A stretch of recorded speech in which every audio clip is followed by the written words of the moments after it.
Thanks for tuning in to this week's news recap. First headline: Fidelity files for a Bitcoin ETF. An affiliate of Fidelity filed for a Bitcoin ETF with the U.S. Securities and Exchange Commission on Wednesday.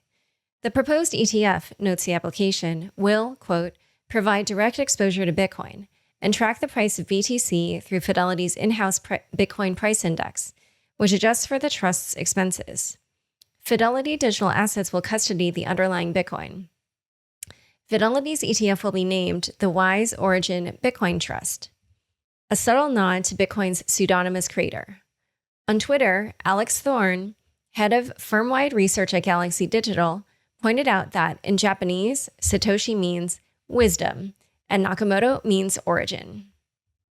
In a statement to the block, a Fidelity spokesperson expounded on the filing, saying, quote, the digital assets ecosystem has grown significantly in recent years, creating an even more robust marketplace for investors and accelerating demand among institutions.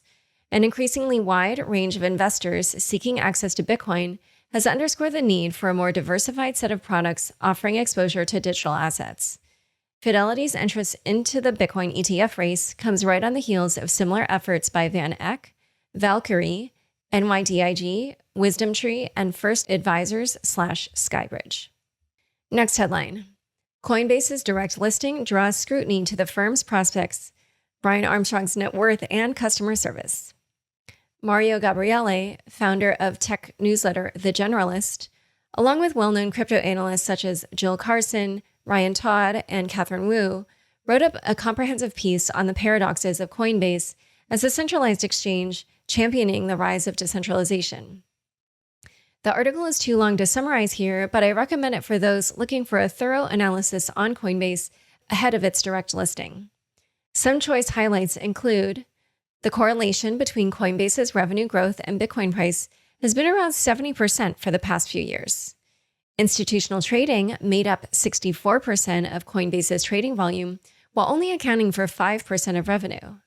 Transaction fees made up 86% of Coinbase's revenue in 2020.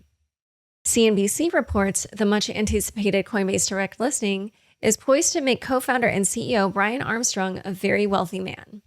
At the latest valuation, Armstrong's stake in the company is worth $13.6 billion, which would leave him in the company of recent tech founders like Zoom's Eric Yuan at $16 billion, Twitter's Jack Dorsey at $13 billion, and Shopify's Evan Spiegel at $10 billion in net worth. In Coinbase's virtual AMA, or Ask Me Anything on Reddit, Armstrong made headlines by acknowledging that Coinbase would support central bank digital currencies if and when they met the exchange's listing standards. In response to a question about Coinbase providing special blockchain-based shares to early customers, a la a crypto airdrop, Chief Financial Officer Alicia Haas put such rumors to rest, saying there will be, quote, no opportunity to invest in the company prior to that direct listing. She revealed, however, that Coinbase had researched the idea of a security token, a digital representation of a stock, instead of a standard IPO. Haas cited a lack of opportunity for institutional investors as the reason why a blockchain-native security never materialized. The Coinbase news cycle was not all positive. Last Friday, the CFTC fined the exchange $6.5 million for allegedly providing misleading information about the trading volume on its platform GDAX, now rebranded as Coinbase Pro, between 2015 and 2018. The CFTC pointed out two in-house software programs that traded with each other, inflating the asset prices and volume on GDAX. The agency also alleged that a former Coinbase employee participated in wash trading using Litecoin-Bitcoin trading pairs. In a tweet thread, Evan Lorenz, deputy editor at Grant's Interest Rate Observer, speculated that Coinbase, which now, based on its revenues, would not be defined as an emerging growth company, quote, skated under the emerging growth deadline based on when it filed. This means that, along with other emerging growth companies, it is now only required to disclose 2 years of financials in its S1. He wryly noted that the period of time for which it provided financials, quote, begins just after the CFTC said that Coinbase stopped conducting wash trades to give the illusion of more trading volume. The NFT looked into how Coinbase struggles with customer service by following several customers who lost 5- and 6-figure amounts of crypto on the platform after their accounts were hacked. They say they received little to no customer support for long periods of time. The Coinbase said that only 0.004% of its users had experienced such an attack. The company said it has added 2,000 customer service reps to help in such circumstances, but the story is a reminder to secure your passwords and always use second-factor authentication services such as Google Authenticator or a YubiKey. Next headline. Uniswap finally unveils V3 plans. Uniswap was introduced in true crypto fashion via an announcement of an announcement in a dramatic 46-second video featuring 3 unicorns and a hidden message written in the stars. A few hours later, Uniswap released a blog post outlining the V3 plan and setting May 5th as the target launch date. Uniswap V3 aims to be, quote, the most flexible and efficient AMM or automated market maker ever designed, and will, quote, provide liquidity with up to 4,000x capital efficiency relative to Uniswap V2. The heart of the update is centered on the concept of concentrated liquidity, which allows liquidity providers more control over the price range their markets trade on. This version of Uniswap will launch with a business source license that delays the commercial use of the code for up to 2 years, perhaps in response to SushiSwap, a rival that previously copied and pasted Uniswap's code to create a competitor. The question now becomes, as Jose Macedo, partner at Delphi Digital, asked on Twitter, how do you enforce a license if an anonymous and decentralized team forks the code? On a related note, Google's search volume for Uniswap reached its highest point since September 2020. Next headline. FATF changes the definition of NFTs and Dapps. The Financial Action Task Force, or FATF, the intergovernmental organization tasked with developing anti-money laundering and other financial surveillance policies, released draft guidance with 2 changes that could transform DeFi. First, it expanded the definition of VASPs, virtual asset service providers, to include many DeFi applications or dApps. That could require decentralized platforms to conform to the same anti-money laundering laws traditional financial institutions follow. Secondly, FATF changed the phrase, quote, assets that are fungible to, quote, assets that are convertible and interchangeable. The new terminology would lump certain NFTs under the same regulations as virtual assets if the tokens were used to facilitate money laundering or terrorism. Peter Van Valkenburg, director of research at Coin Center, a blockchain advocacy organization, called the proposed changes problematic.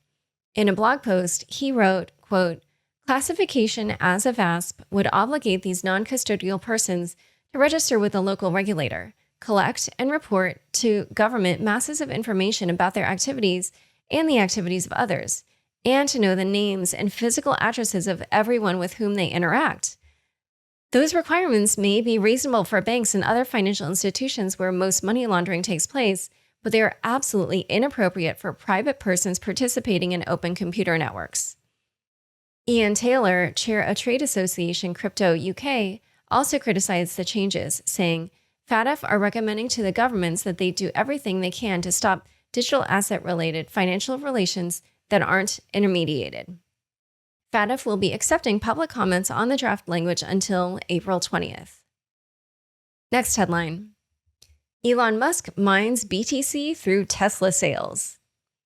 You can now buy a Tesla with Bitcoin, Elon tweeted out on Wednesday, earning 762,000 likes. His announcement comes just over a month after Tesla revealed a $1.5 billion Bitcoin investment and vague plans to accept BTC as payment. Musk went on to clarify that, quote, Bitcoin paid to Tesla will be retained as Bitcoin, not converted to fiat currency, designating Tesla as a corporate HODLer.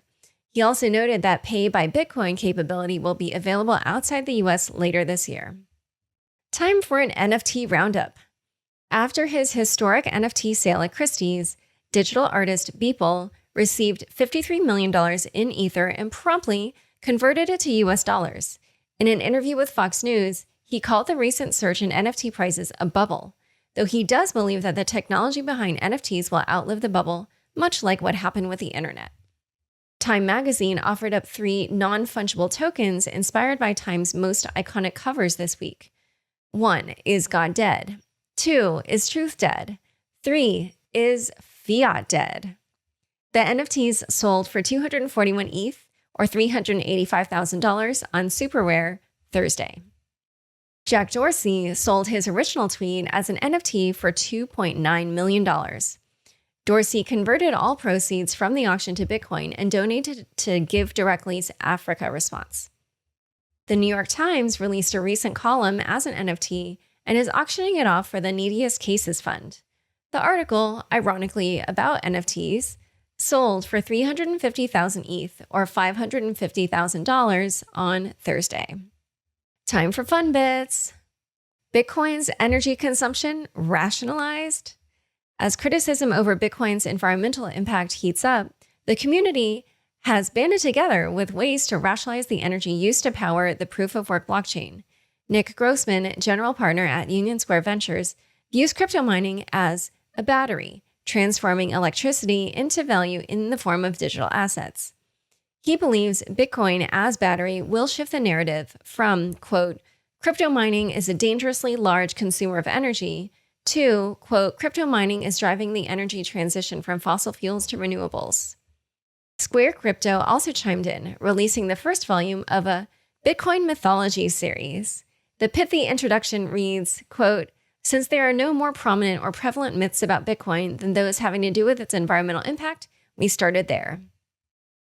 While thought-provoking and quirky, both the Bitcoin as a battery concept and the idea that Bitcoin's environmental concerns are mythological lack a quantitative foundation, which will be necessary in the coming years for the marketing war over the environmental impact of proof of work. This week, I will allow Bitcoin's creator the last word on proof of work. Quote, the marginal cost of gold mining tends to stay near the price of gold. Gold mining is a waste, but that waste is far less than the utility of having gold available as a medium of exchange. I think the case will be the same for Bitcoin. The utility of the exchanges made possible by Bitcoin will far exceed the cost of electricity used. Therefore, not having Bitcoin would be the net waste. All right, thanks for tuning in. To learn more about Miami Mayor Francis Suarez, be sure to check out the links in the show notes. Don't forget, we are now on YouTube. Subscribe to the Unchained podcast channel today. Unconfirmed is produced by me, Laura Shin, with help from Anthony Yoon, Mark Murdoch, and Daniel Nuss. Thanks for listening.